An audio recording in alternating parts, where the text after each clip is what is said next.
وسهلا بكل الذين ينضموا للاستماع إلى راديو بلدي أول راديو عربي أمريكي ويعنى بقضايا العرب في المهجر. برامجنا في راديو بلدي كل يوم جمعة من 8 وحتى 9 صباحا مع ليلى الحسيني في بث حي ومباشر وعبر WNZK راديو 690 AM. صباح الخير بلدي، صباح الخير لكل مستمعينا. Welcome to Radio Baladi, the first Arab, Middle Eastern, and American simulcast radio show. Radio Baladi is broadcast every Friday morning on WNZK 690 AM from 8 until 9 Eastern Time on Good Morning Michigan with Layla Al-Husseini. Our call-in number 248-557-3300. And now, stay tuned for the best radio talk show on Arab and American issues with your host, Layla Al-Husseini.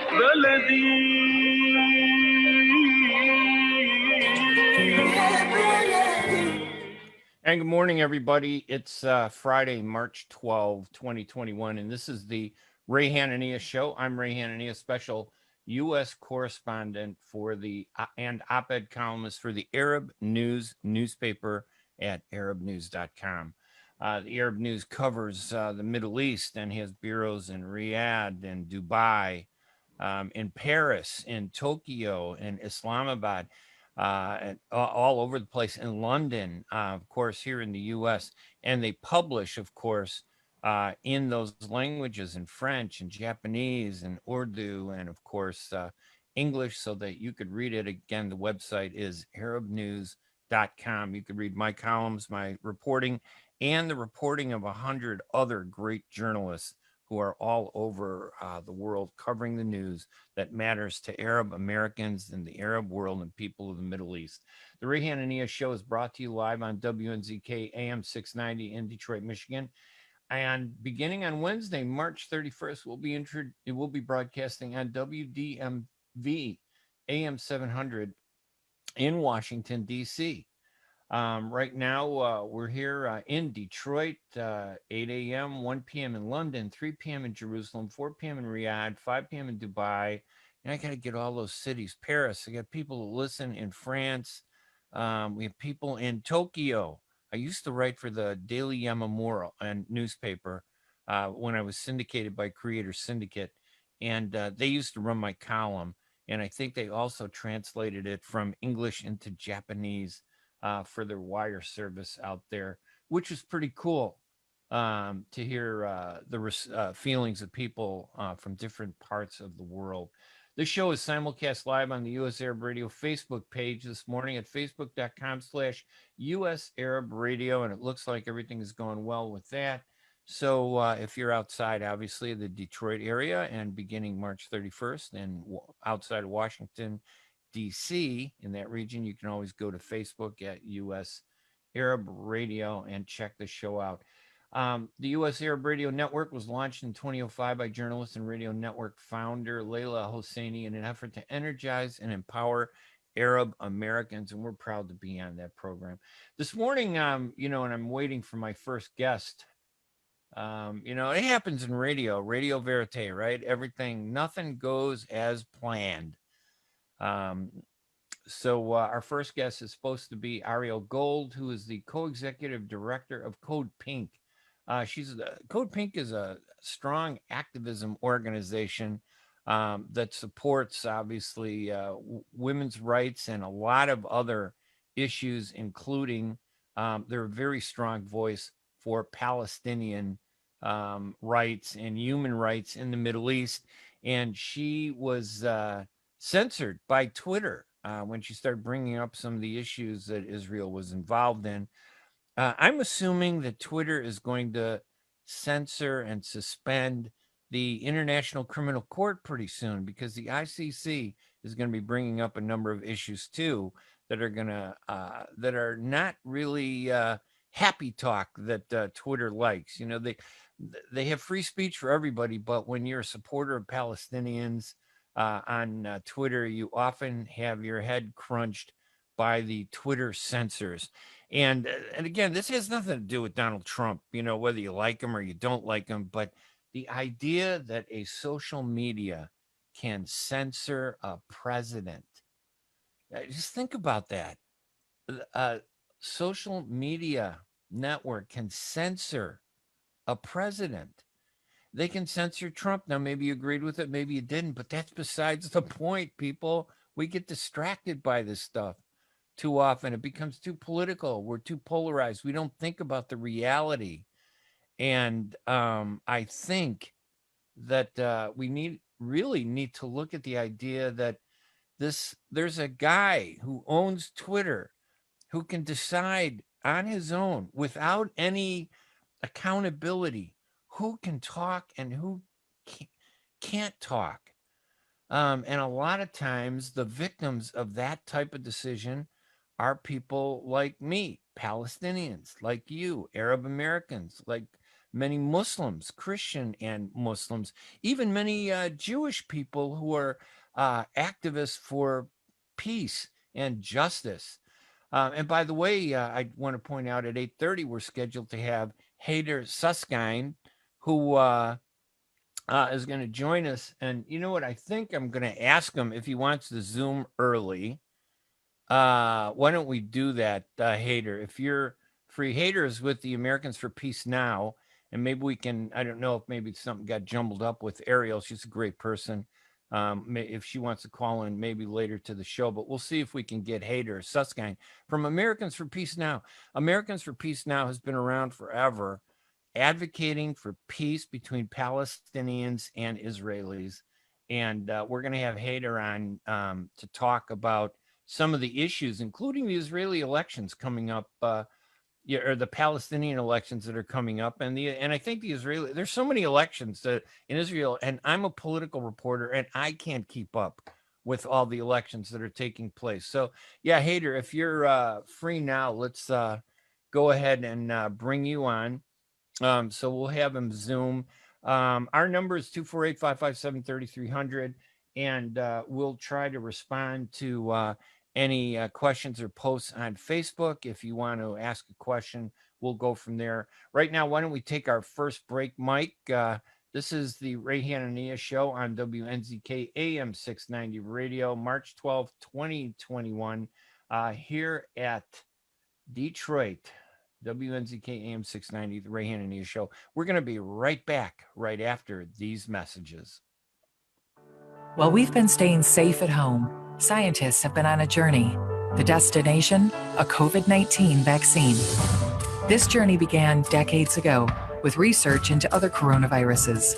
Scientists built from there with months of research and development, cooperation with other experts worldwide, and clinical trials on tens of thousands of volunteers of diverse race, age, and health status.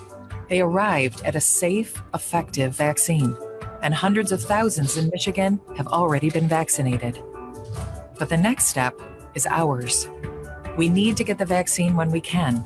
Keep wearing masks correctly and taking precautions until we reach our destination, freedom from COVID-19 and getting back to the lives we love. Discover the facts for yourself at michigan.gov/COVID vaccine. A message from the Michigan Department of Health and Human Services. Read the Arab News newspaper for the latest on the U.S. elections, the battle for president, and breaking news and unique stories on Arabs in America and the world online at arabnews.com. The Arab News newspaper is the leading English language newspaper in the Arab world, with editions in France, Pakistan, Japan, Dubai, the Kingdom of Saudi Arabia, and bureaus in London, New York, and Chicago. Join the more than 5 million people who follow the Arab News on Facebook, online at arabnews.com. Are you going to start a restaurant or grocery store soon? Do you need floor plans and designs? Call Najee Abood at 734-744-9796. Do you want to buy kitchen and restaurant equipment at discount prices?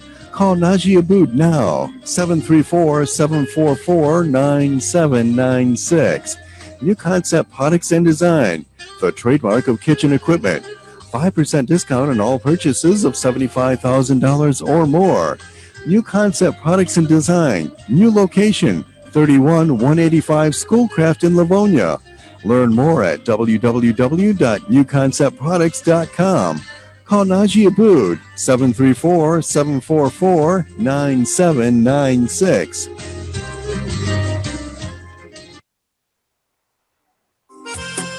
Ziyad brand.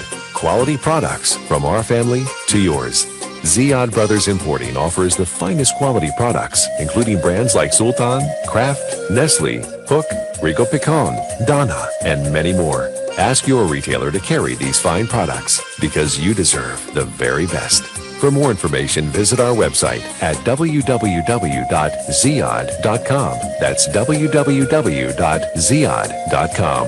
Ziyad, quality products from our family to yours. When you're looking for the best in optical care, Dr. Imad Nakash is your doctor to see. With years of experience and thousands of successful procedures performed, you can trust your eyes to Dr. Imad Nakash. See Dr. Imad Nakash and his professional staff for your eye care needs. There's 2 locations to serve you. In Hazel Park, call 248-336-3937. 248-336-3937.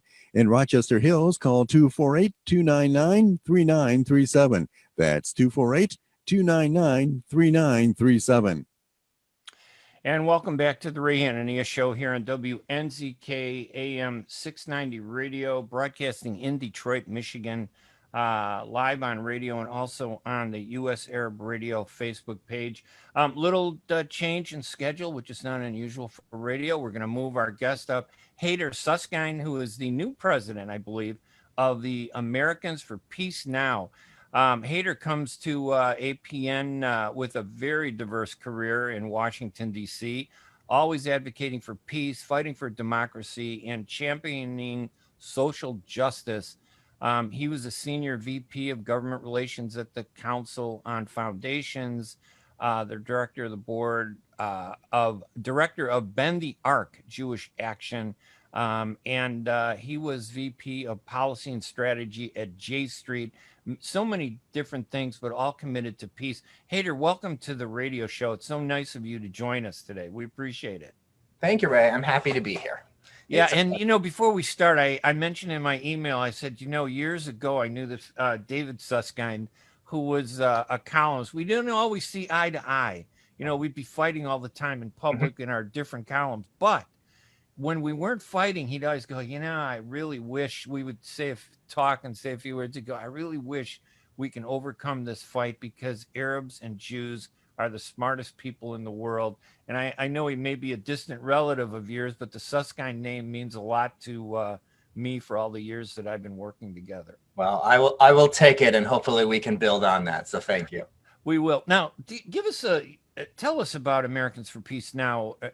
In your words, what's the purpose of Americans for Peace Now? What does it do? Give us a little sense, and what the webpage is. So if listeners who may not be familiar want to check it out, can. Sure. So I'll start with that. That's the easy one. It's peacenow.org. So you can go, you can check it out. You can see what we stand for, what we do, how we go about it there. We are celebrating our 40th anniversary this year.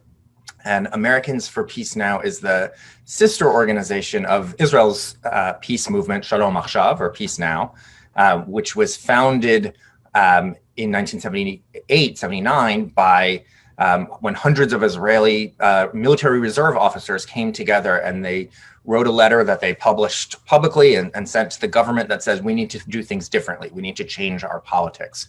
We are tired of living in a country where the politics is constant strife, where we're all waiting for the next conflict, waiting for the next war. And, there's lots of external factors to that too, of course, but there are internal factors, and the Israel politic needed to be changed. And that really was the launch of the peace movement in Israel. And in 1981, an American arm of that was founded. It was originally American Friends of Peace Now, and very quickly became Americans for Peace Now. And we have devoted 40 years to working with the American Jewish community as our primary constituency, but in close friendship and partnership with Arab and Muslim groups, Christian groups, with all sorts of others who want to be part of building the movement for peace and want to help grow and sustain that. And, over those years, and again, like you mentioned, I've been at APN almost a year now, but it's still relatively new. But I've been working on this topic with a variety of different hats on. And, there have been moments over those times where I think a lot of us felt like we could see peace out there, right? Obviously, the Oslo period. Even maybe, like you mentioned, I was at J Street, there was, the hope that there was that window when President Obama was first elected. Other times where we felt like we could see it, we could almost grasp it if we can just get there.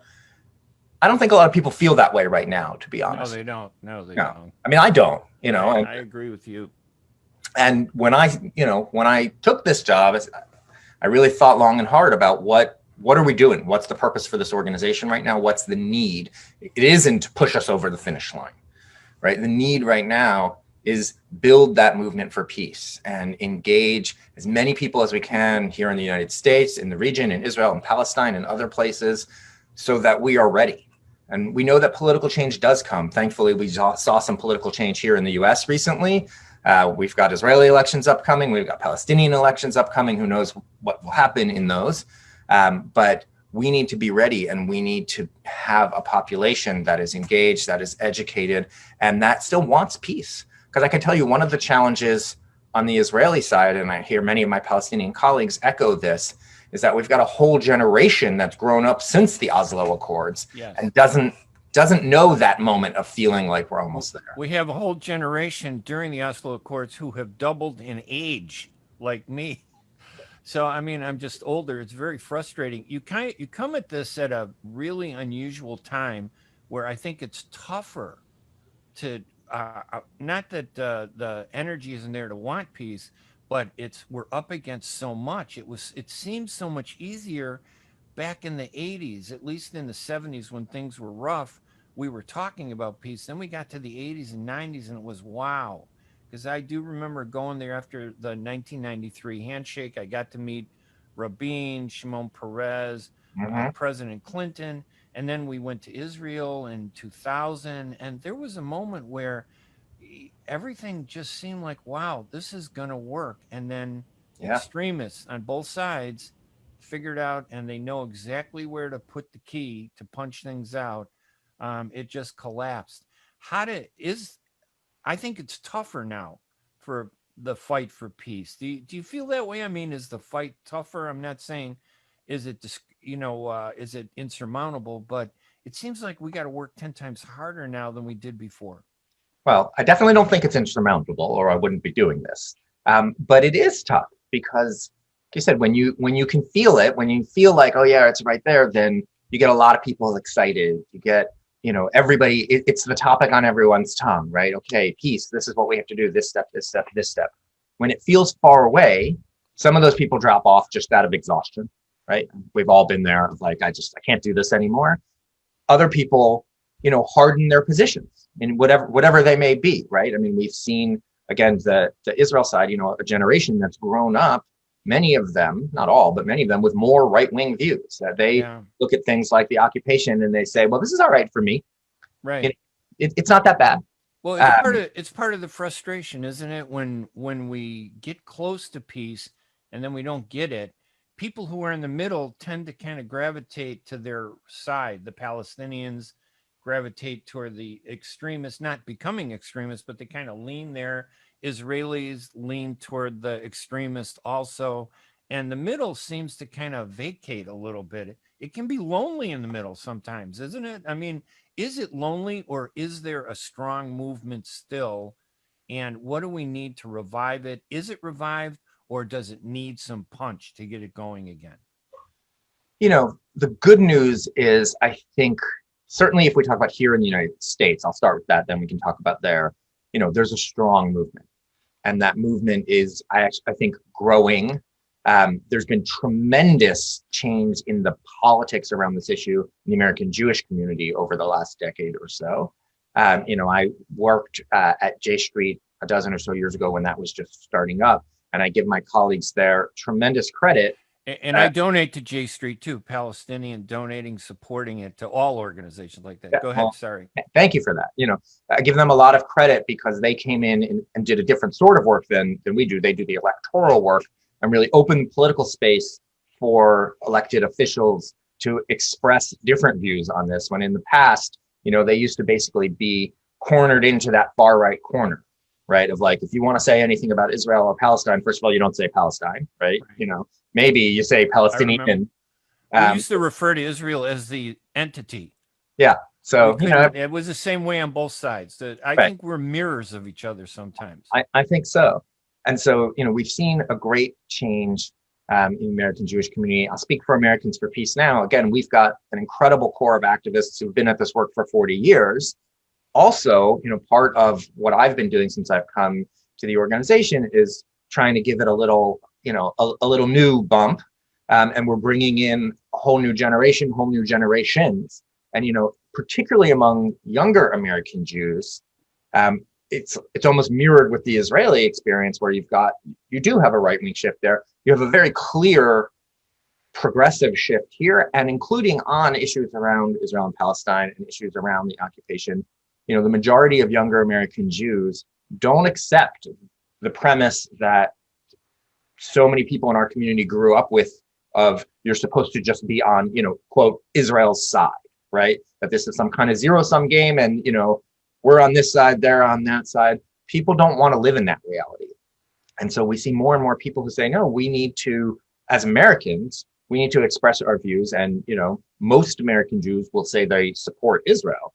I certainly do. But the question is, what does that mean to say you support Israel? Supporting Israel and supporting Netanyahu's far right-wing policies is not the same thing. Right. Supporting Israel and supporting the occupation is not the same thing. I try to explain to a lot of Palestinians that, you can be upset about something you see, if there's some violence or someone gets hurt or the settlements, but that's government. What we need to, if you accept the peace process, that means that we recognize each other so we can elevate ourselves. Instead of saying, I don't like Israelis, I can say the way I do here in America. I'm an American. I criticize our government all the time, harshly, mildly, supported, enthusiastically, maybe without any interest at all, or, whatever. But we need to elevate our feelings to focusing on government. And it's okay to criticize government. It's okay to try to hold government accountable. And it's especially okay to try to change government. But you don't change government by attacking a whole people. Yeah. Do you think this idea of the two-state solution, which I've always believed was the answer, is it still the answer? Is it still possible? I think it is, because things that government do to change things can always be undone or redone or changed. But how does APN look at the two-state solution? I'll answer you on two-state solution. I want to say one thing about what you just said. First, though, part of the challenge that we've seen a generation grow up in Israel, primarily with Bibi Netanyahu as prime minister, right? In their memory, he's the prime minister. And we've seen that reflection here too, in terms of how the American Jewish community engages. And he's done something on purpose that no previous Israeli prime minister has done, which is call himself the prime minister of the Jewish people, right? And talk about, how he represents the Jewish people globally. And so this whole discussion that's going on out there now about, is criticizing Israel or Zionism, is that anti-Semitic, right? Is, I believe, a very dangerous line. Right. I think, it's a fact. I've been in places where he says that. He says, calls it the new anti-Semitism, because he has put himself and his views at the center of what it means to be not only Israel, but to be Jewish. And so people are then accused of being anti-Israel if they criticize government policy, which, again, I've been on the receiving end many times. And I think I'm the most moderate of Palestinians. I'm part of a group that we really want peace. We were happy with peace. We wanted to see it. But we both seem to have extremist groups that understand how to block everything. And I wonder, do we know how to deal with those extremists the right way to be more effective? So I'll tell you, I've been on the end of that too. And, I'm an Israeli citizen. So anyway. Right. How can a Jewish person be anti-Semitic? I don't get that. But it's a powerful weapon, because there are people outside of our circle of Palestinians and Israelis or Arabs and Jews who see the word and are much more attentive to the word anti-Semitic or anti-Semitism than they are, for example, Islamophobia. Absolutely. Or, being anti-Palestinian doesn't sound as bad as saying anti-Semitic. Certainly not if you're running for Congress, it doesn't. No, right? you probably couldn't run for Congress in the U.S. if someone were to initiate even a mild campaign to accuse you of anti-Semitism. That would be really tough. So it is a powerful weapon to stifle the peace movement. How do we deal with that? Well, I mean, we're trying to deal with that along with many of our partners and colleagues. Right now, there is a push out there that is being supported by the Netanyahu government and also by a lot of conservative voices in the American Jewish community. And actually, it's a global issue, right, around what's called the IRA definition, the International Holocaust. Now I'm blanking on what the R is. It's from the institution that's put together this definition that was intended to be a guide for helping universities, other institutions understand what is anti-Semitism, but it comes with a series of examples that include and are very much focused on criticism of Israel. And so there's been pushes at all levels of government around this. We've seen universities, we've seen European soccer teams take this on, companies, and thankfully, there are a lot of folks who have spoken up, including APN, I would say, at the forefront of this, to say, wait, that's not okay. And it's not okay because we really care about fighting anti-Semitism. And unfortunately, in the rest of the world too, but right now in the United States, over these last 4 years, dealing with anti-Semitism has been something at the forefront in a way that it hasn't been in my lifetime. Right? We've seen the Tree of Life shooting in Pittsburgh. We've seen other shootings. We've seen other violent attacks. We're not talking about, the problem that needs to be addressed is not college students feeling uncomfortable. Right. There is a real threat of anti-Semitism out there. And it's a serious threat too. And I understand your point. We have to identify the real threats of anti-Semitism and hate. And separate that from angry politics, because I know in my own community, some of the people that I know, very smart, moderate people, they get angry. And I remember even when I was younger, my dad would say, oh, they're going to drive the Jews into the sea. And I go, Dad, are they really going to drive the Jews? He goes, no, but, and then he'd calm down and he'd say, no, but we got to push back and pressure. I think there are a lot of good people in the middle that get caught up when they have no stronger alternative. They get caught up by the rhetoric and the emotions that are on the two extremes around them. And when my dad would say, we're going to drive the Jews to the sea, I'd say, Dad, you're going to drive the Jews to the sea? You won't even drive me to school. How are we going to drive the Jews to the sea? There you go. I always thought comedy was going to work one day, but you never know. Yeah. Well, and that issue of what's the alternative is actually a part of this problem that we've seen. I certainly, and the vast majority of people thankfully are against violent conflict. So, violent conflict is not an acceptable answer. Absolutely. So then you say, okay, well, what about, political pressure, right? So, can, Palestinians go to the UN? Can we engage world entities? Well, we've seen, again, I don't want to say Israel because it's not what Israel thinks, it's what the Netanyahu government, we've seen the Netanyahu government and its supporters, call that political terrorism, right? Palestinians, are not allowed to go to the UN, are not allowed to engage the ICC. And then, okay, well, how about if we use, economic leverage as by the way, the Jewish community has done over and over again in opposing apartheid South Africa, in dealing with Sudan, so many other places, well, that of course is called economic terrorism. And, BDS is labeled as the number one threat, which is ridiculously overblown.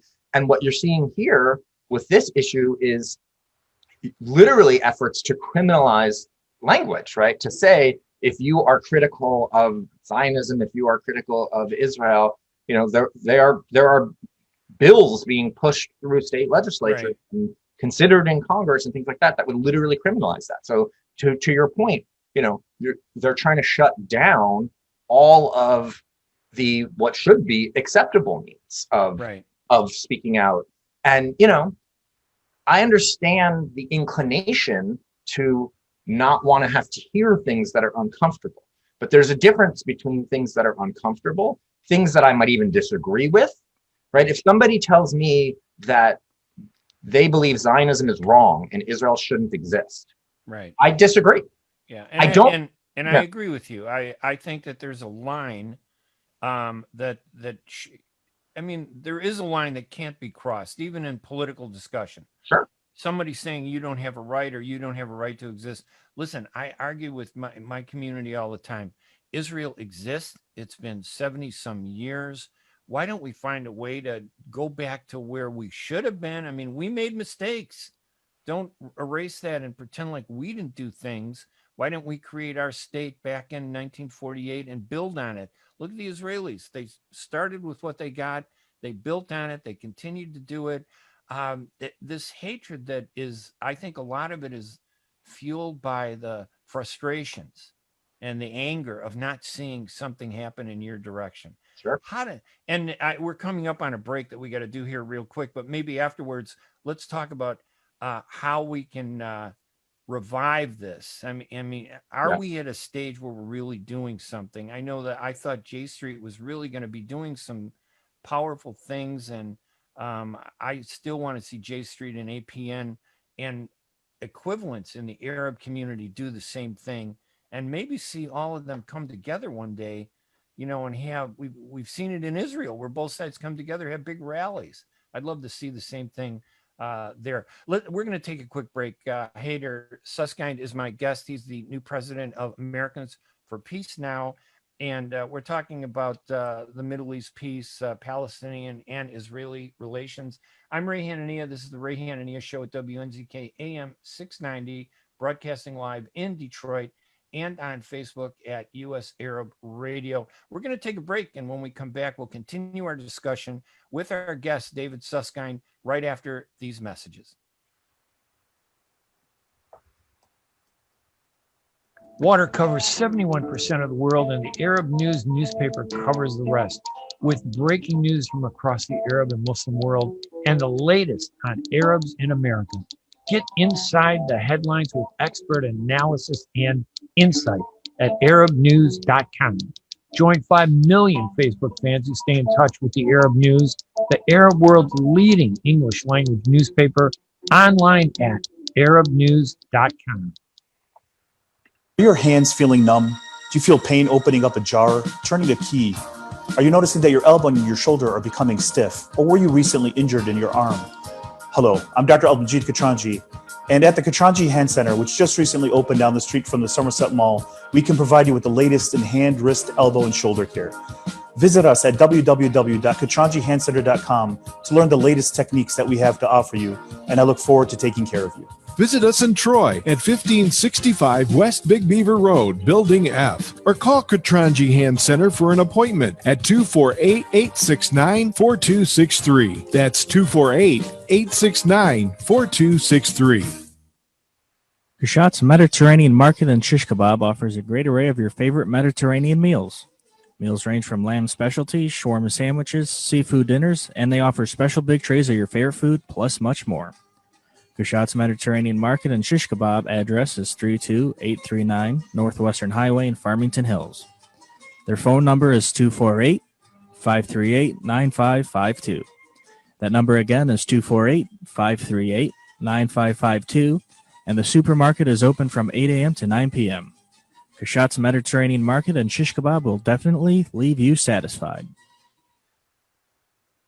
When it comes to reproductive medicine, IVF Michigan Fertility Centers are the recognized leaders. With locations in Bloomfield Hills and 5 other cities in Michigan and Ohio, IVF has experts in all aspects of the field. As a founding member of IVF Michigan Fertility Centers, Dr. Nicholas Shama is one of the leading reproductive endocrinologists in Michigan and Ohio. Dr. Shama has performed over 10,000 IVF cases and has helped thousands of couples fulfill their dreams of parenthood. American board certified in both obstetrics and gynecology and reproductive endocrinology and infertility, Dr. Nicholas Shama is a very caring, compassionate, expert physician that understands not only the medical but also the emotional toil of infertility on his patients. When it's time, get personalized care from Dr. Nicholas Shama at IVF Michigan Fertility Centers in Michigan and Ohio. Call toll-free 855-952-9600, 855-952-9600.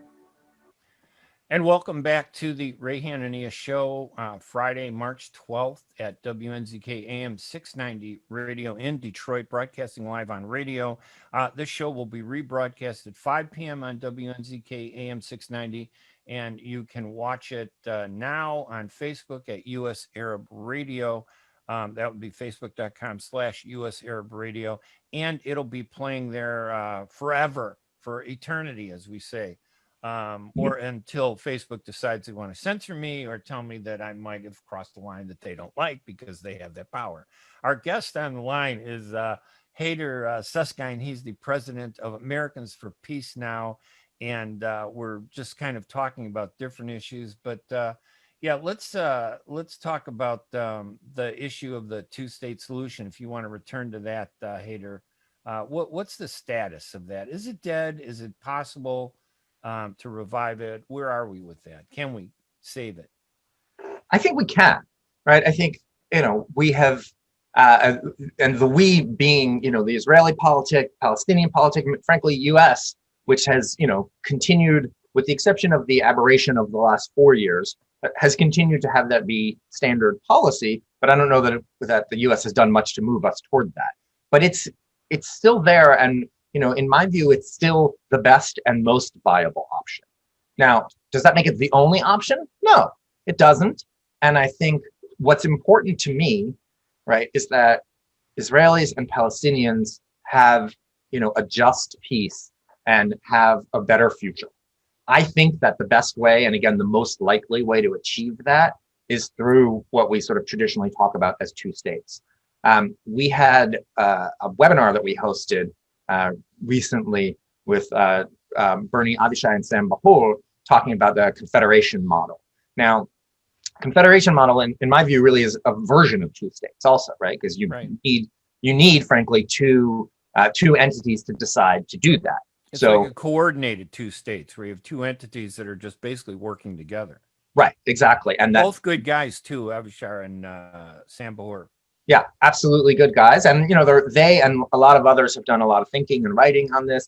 There are variants, there are models, there are different ideas that could work. I know that there are people out there who, have decided that they believe two states is no longer viable because we haven't gotten to it yet. I certainly understand that frustration. Some of those folks have then said, well, the answer should simply be one state, the whole territory, one person, one vote. Again, if the people there decided that that's what they wanted, that's one thing. Personally, when the question comes up, well, is it still achievable? Is it still likely? I don't see how that's more likely or more achievable than what we traditionally talk about as two states. But I think for me, and this is one of the things that we do at APN, I don't want to spend all of my time arguing with folks in the peace camp about what an eventual possible solution looks like. Right. I want us to build that peace movement, and I want us to get to that moment where there's Israeli political leaders and Palestinian political leaders who are sitting together at the table to discuss what that moment looks like. So knowing that you have a stronger peace movement, you can achieve peace much easier than where we're at today. So we got to build that peace movement in order to get to the point to say, what kind of peace do we want to have? Yeah, and I still think that best answer is the two states, right? Two independent, viable states, living side by side. But if we get there and somebody tells me that, those two states actually want to confederate and be together, or there's some other version or some other way, it'll be up to them, right? Yeah. The people. Yeah, I totally agree. And I know that now we've heard, being in politics for 45 years, I know they say, oh, this guy was good, that guy was bad. When I look at it as a Palestinian, I'm looking at governments saying, Obama was a good person. I knew him. He was just a nice person, but his policy, and they sounded good. It was a lot of happy talk, but he didn't achieve what he kept promising, or maybe we expected too much.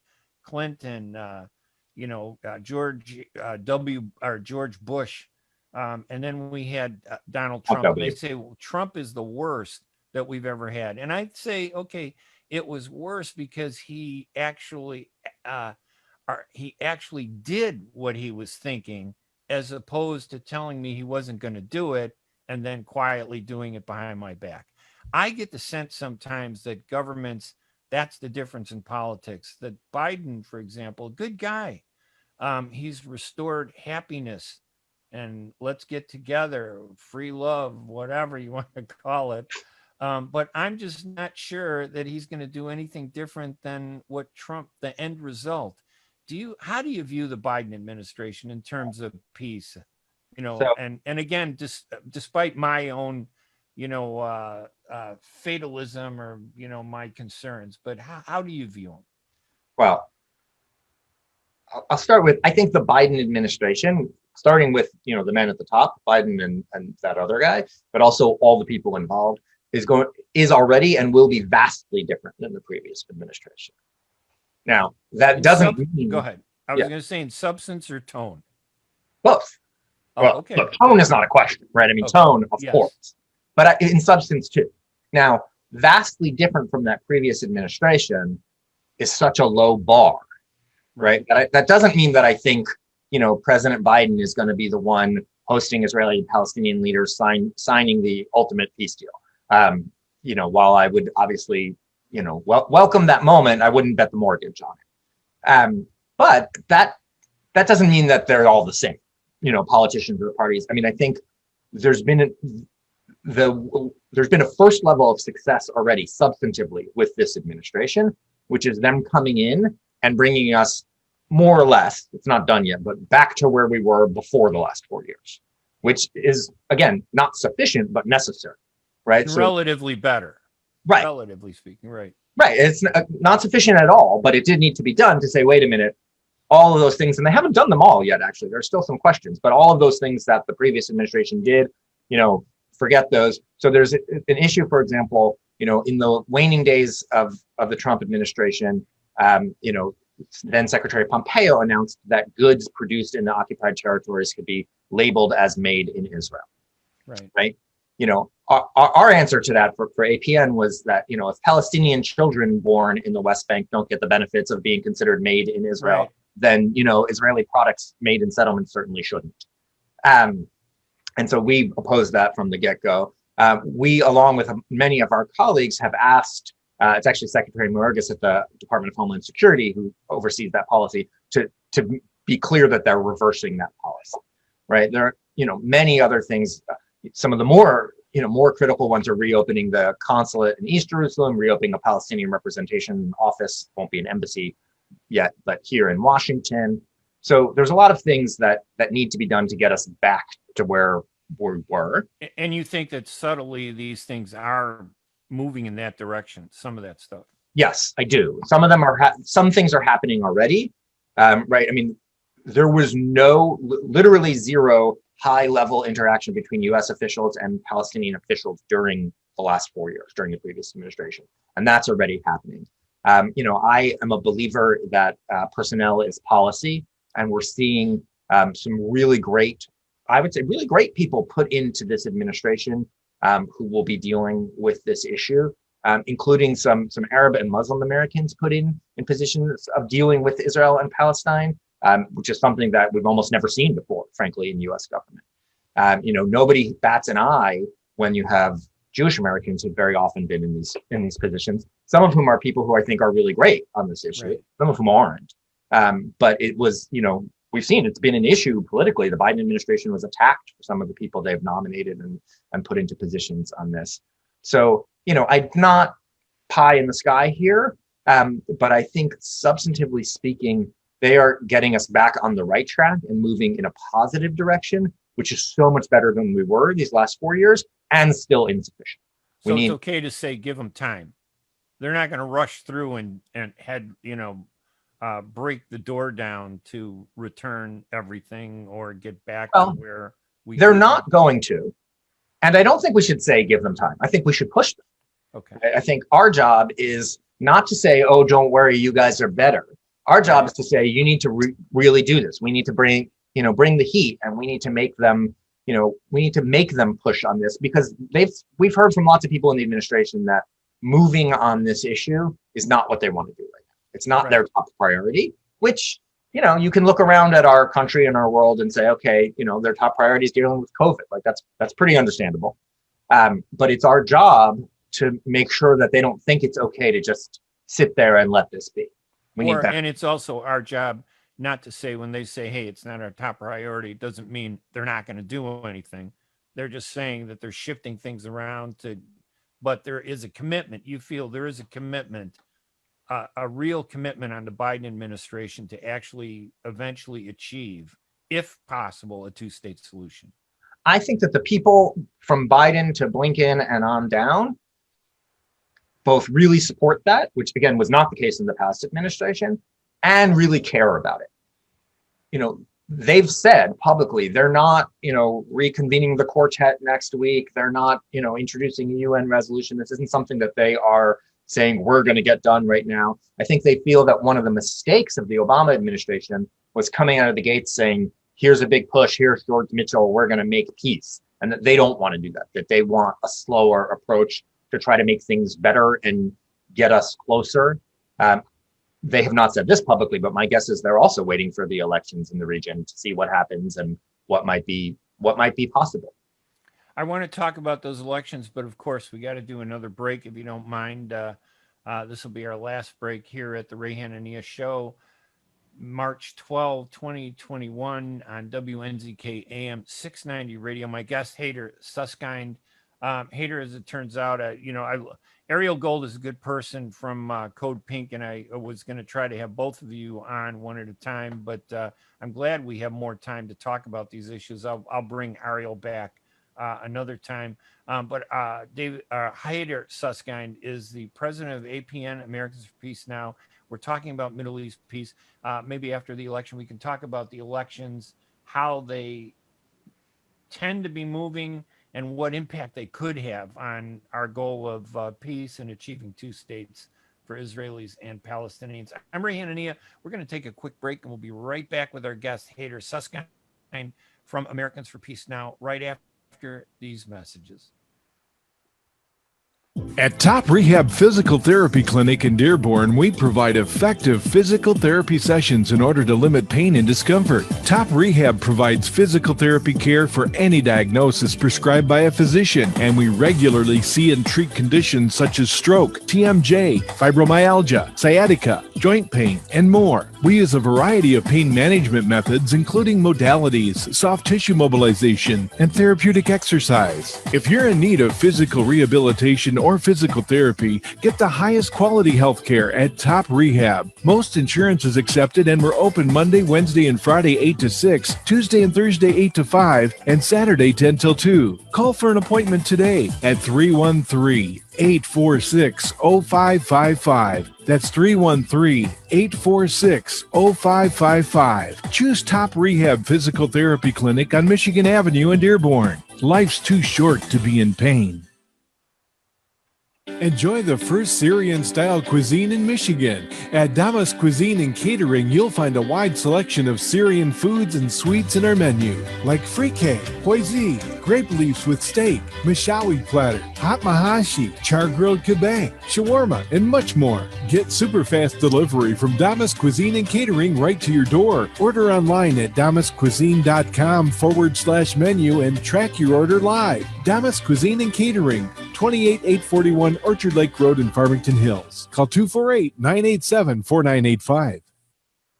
Life is a nonprofit charity that's provided humanitarian aid and development to people and communities for over 25 years, regardless of race, color, religion, or cultural background. When disaster occurs here or around the world, Life for Relief and Development rushes in to provide food, medical aid, and shelter to those in need. Please help improve these efforts. Make your tax-deductible donation to Life now at lifeusa.org or call 248-424-7493. Get ready for an amazing experience at Ishtar Restaurant on 15 Mile Road in Sterling Heights. Enjoy excellent hospitality from owners Ali Al-Baghdadi and Fatty Bonham, serving the best in Mediterranean food. Try Chef Ali Al-Baghdadi's famous shawarma, the best Iraqi grills and food, and the best Arabic and international dishes. Dine in our authentic atmosphere or take out. Call 586-698-2585 or check us out on Facebook. Ishtar Restaurant practices all CDC guidelines and is open every day 11 a.m. to 10 p.m. Have an amazing experience today at Ishtar Restaurant, 3625 15 Mile Road, Sterling Heights. And welcome back to the Ray Hanania Show. I am Ray Hanania here at WNZK AM 690. Remember, this show will be rebroadcast tonight at 5 p.m. on WNZK AM 690 in Detroit. And it is being broadcast live on the U.S. Arab Radio on Facebook. So you can watch the video of this interview with our guest, Hadar Susskind, who is the president of Americans for Peace Now. You know, Hadar, I know what real peace is like because, you know, my wife is Jewish. My son is Jewish. At his bar mitzvah, we had Palestinians and Jews, Israelis and Arabs, 300 of them all together. And we did the Hora, we did the Debka. They were singing in Arabic, they were singing in Hebrew, and we had a whole spread. And the worst moment was, of course, when the Israelis and the Arabs started arguing over who invented the hummus. So I don't know. So that was, but it just, as long as it wasn't dessert hummus, we're all okay. No, it's true. Yeah, the stuffed grape leaves, the hummus, the lamb. I'm telling you, we both like the same things. We are so close. And I wonder if that makes us why it's so tense between us sometimes, between the hotheads in our community. So tell us about the Israeli elections. What do you think we can expect from the elections in Israel? I guess they're coming up in a week, right? Or the 23rd. So 23rd, yeah, that's a week and a half. And then the Palestinian elections are right after that, or? Well, the Palestinians are having a series of elections because it's the different national bodies, and they're coming up in May, I believe. Okay, sorry. Yeah. So what can we expect first from the Israeli elections? What do you think is going to happen? Are we going to get a new prime minister, or is it going to be King Netanyahu, the Pharaoh? Well, this is, to begin with, this is the fourth Israeli election in 2 years. Yeah. I remember when I lived in Israel for much of the 90s, and people would sort of look at Italy and snicker because they had, elections every other week. It felt like, the government was just so unstable, the similar parliamentary system. So, Israel's never done this before, had elections in such quick succession. And, no one's made money betting against Netanyahu over these past years. He's a survivor, isn't he? He is, and he has managed to win, and he's managed to do so even when under investigation, now under indictment. Now his trial has started for corruption and bribery. Nobody knows. There's a lot of polling out there, and the polling, I will say, shows that it is feasible that he's not gonna win. So it's very close, in other words, but not decisive. Very close. Unlike here, it would be much simpler if it was a two-party system, right? It's a parliamentary system. You've got a dozen or so relevant parties playing. So even when the election's over, then you got to take the chess pieces and figure out, do you get 61 votes? Right. You got to build that coalition. And, in one of these previous three elections, Netanyahu's party, the Likud, did not get the most seats. So he didn't have the first chance to build the coalition. And yet still he emerged as prime minister because he managed the process such. I'll tell you this. I think it is, for the first time in a while, there's a good chance that it won't be Netanyahu. Now, if it's not Netanyahu as prime minister, it's not going to be, the Meretz party or even the Labor Party or anything approaching the left. It's going to be Gideon Sa'ar, who is a former Likud member who's left and started a new party, which is called the New Hope Party, which makes me think of Star Wars every time. But or it's going to be Naftali Bennett, who again is, it's going to be somebody else who's very right-wing leading it. Depending how all of those coalition politics play out, you could get, though, a right-led, right-center government that might include Yair Lapid and his party that would, and not include the ultra-Orthodox parties, which would be, again, when you talk about center, left, right in Israel politics, it's a little different. It would be more centrist on a lot of things. Right. It would have more focus probably on internal Israeli politics, on religious issues, on things like that. I don't think, frankly, it's likely to be radically different when it comes to Israel-Palestine issues. I will say this, and again, Americans for Peace Now is a 501c3. We don't do electoral work in Israel, I understand. Nor do our colleagues. But I think for those of us who are interested in seeing peace and in seeing improvement on those issues in the region, like I said, the Biden administration is doing things that are necessary but not sufficient. I think having a different prime minister is necessary for progress, if not sufficient.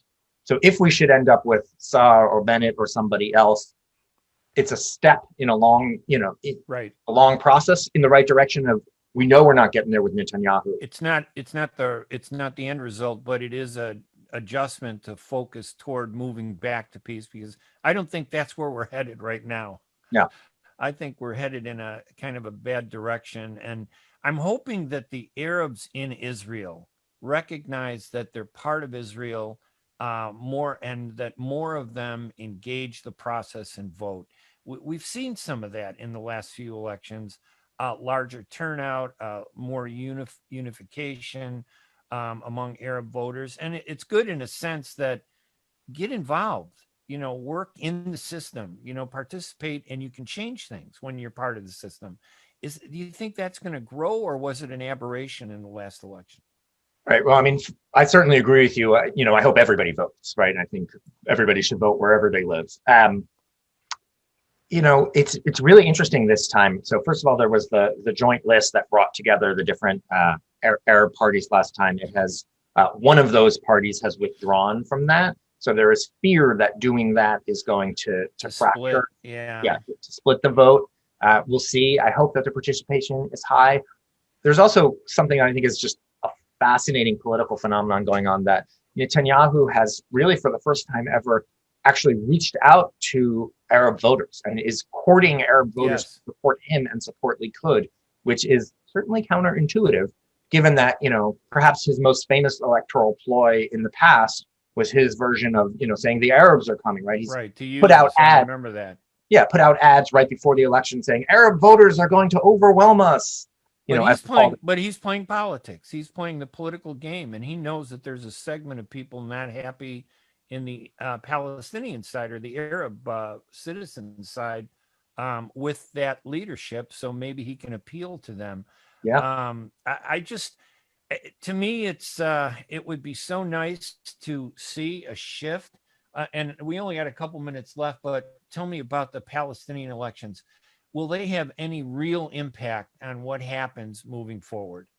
I mean, in all honesty, even whether they reelect people or, whoever becomes the Palestinian president, is that going to be a significant factor in bringing about change to impact Israel's politics? I mean, I have to start off by saying I'm not an expert on the Palestinian elections. I think I can tell you that, these elections, a lot of people who I've spoken to who are experts, and we hosted some folks at APN for webinars and other educational things, have said these could be very important. Palestinian politics for slightly different reasons, but similarly have had, similar leadership in place for a long period of time. There is, as always, the question of, the sort of political reconciliation between Fatah and Hamas, and between the West Bank and Gaza. There are very important questions to be answered there, but I think are essential for moving us forward and moving toward hopefully an eventual peace deal. But I can't. So they need a stronger voice, though. Correct? The Palestinians, you think? I think everybody needs a stronger voice pushing toward peace. The Palestinians, the Israelis, the Americans. So I'm certainly comfortable saying that. Yes, everybody. Yeah. I think, again, we're in a moment right now where hopefully we're seeing the changes among all three entities and other places in the world too, for that matter, toward a greater focus on this issue, toward building that peace movement, toward getting us back to where we need to be, so that people are saying, yes, I see it. Yes, I feel it. It's right out there and we can grab it. And then we'll be ready to make that final push together. And I know we only have like a minute and a half left, so this question deserves so much more time, but real quick in a sentence or two, the Abraham Accords, does it hurt or help, or it really not have any impact on moving forward towards two states? So real quick, short term, I don't think it helped, right? My reaction to the Abraham Accords overall was, I'm happy to see Israel and any of its neighboring countries improving their relations. That's good. That's positive. These were basically, fancy trade agreements. They were not peace deals between countries that were at war.